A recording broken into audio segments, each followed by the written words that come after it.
The scene begins when Peter arrives in Milan and heads straight to the building where Ralph lives. However, the gate is locked.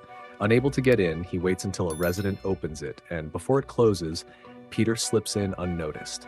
He checks the mailboxes for Ralph's name but doesn't find it. He climbs the stairs and waits near the apartment, hoping Ralph will show up. Eventually, he sees Ralph leaving and starts following him, until Ralph enters a cafe. Peter follows, watches him from a distance, and finds him in the chess section, but remains still, not approaching.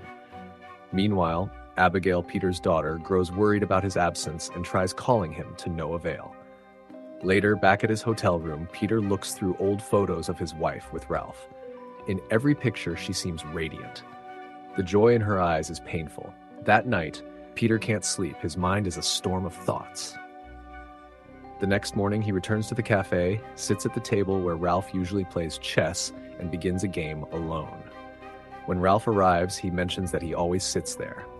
Peter invites him for a match, and Ralph agrees. As they play, they start to talk. Ralph shares that his mother is English, his father Spanish, and that he never stays in one place too long. He says he loves London and New York. Peter gets a message from Abigail asking if he's okay. He then asks Ralph about the cities he's visited in England. Ralph mentions Cambridge and says he met a woman from there, but it was in Milan. She was a shoe designer. He vividly remembers the first time he saw her. She wore red shoes that caught his attention not because of her beauty, but because of the design. When she walked toward him, it felt natural, as if they had known each other for years. Peter asks when this happened. Ralph replies, 12 years ago. The impact of that revelation is deep. With a heavy heart, Peter asks, and when was the last time you saw her? Ralph answers, 9 months ago, but I'm sure I'll see her again soon. Meanwhile, Abigail goes to Peter's house with her husband, looking for answers. She finds her mother's phone and listens to an old voicemail from Ralph. That's when she starts to understand the truth and begins to trust her father's words. The next day, Peter and Ralph meet again at the cafe. During the game, Peter asks if Lisa used to visit Milan often. Ralph says yes and shares a moment when he danced with her in front of a shoe factory after she insisted on ending things. It was raining that night. They ran together in the rain. Peter recalls a similar scene. Lisa coming back from Milan, smiling, saying how much she missed him. At the time, he thought the distance had made their love stronger. At the museum, Peter asks Ralph if he was ever married. Ralph says he doesn't believe in marriage. Why tie yourself to someone and not be able to meet other women? He mentions having a child from a past fling but knows nothing about him. Peter says he's been married for 25 years, that he loved his wife and they were always faithful. Ralph reacts with skepticism. The next day, they play another match. Ralph says Peter is cornered, but Peter surprises him and wins. Suddenly, Ralph gets a call from Lisa's number. Panicked, he answers and rushes out. Peter follows. It was Abigail who made the call, just to hear his voice. It reignites Ralph's hope. Confident, Ralph tells Peter that the call was from the woman he loves, says she was the only one who made him feel true love. He describes moments from their relationship, and Peter bursts out in anger. Ralph thinks it's because of the chess game. When he spots a debt collector, he runs off. Peter pays the debt and follows. Abigail appears, confronting her father. He breaks down. What was missing in me? Why did she choose that pathetic man? He admits it was him replying to Ralph's messages, pretending to be Lisa.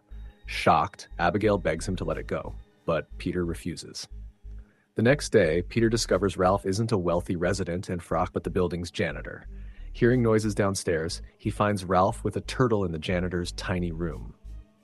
Peter sees a hammer and, for a moment, thinks of killing Ralph. But Ralph gently hands him the turtle, saying she's sweet. Peter, moved, walks away. Later, Abigail announces she's going back to London and asks her father to come too. He refuses. Peter then sends an email to Ralph, pretending to be Lisa, arranging a meeting at a hotel by Lake Como. Ralph, excited, invites Peter for dinner at his apartment. Peter knows it's not really his. During dinner, Ralph asks for money for the big reunion. Peter gives it. The day arrives. Ralph goes to the restaurant expecting Lisa, but it's Peter who's there. That's when the truth is revealed. Lisa died 9 months ago from cancer.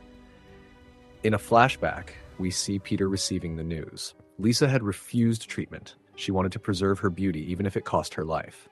Back in the present, Ralph says she did the right thing. Peter, in pain, shouts, "What's a piece of your body compared to your life?" In another flashback, we see Lisa in her final days. She writes Lake Como on a piece of paper and asks her daughter to give it to her father. Peter and Abigail cared for her until the end. Peter returns to Cambridge. Sometime later, he meets Abigail in London. He finds out Ralph is in the city too. He invites him to a dinner in Lisa's memory. He also invites her friends and the head of the fashion brand she worked for. Abigail, emotional, hears her father say, "This is a friend of my wife. We're here to celebrate the memory of the unforgettable Lisa." Beside her father, she shows pride. In the final scene, Peter and his daughter are at the station, waiting for the train to Cambridge. He says, "Ralph is a small man. He doesn't even deserve our revenge." This film was directed by Richard Eyre and stars Liam Neeson and Antonio Banderas. The story revolves around the pain of discovering a betrayal, but it also deeply explores love, loyalty, and self-deception. Interestingly, the film was inspired by a true story heard by the playwright whose work became the basis for the screenplay. Personally, I would never have pretended to be Lisa in the messages. The risk of fueling obsession or causing psychological harm is too high. In Peter's place, I would have confronted Ralph directly, with maturity and respect for Lisa's memory. One powerful element in the story is the role of the daughter. She becomes the bridge between the past and her father's emotional healing. And with that, we come to the end of this video. I hope you enjoyed it.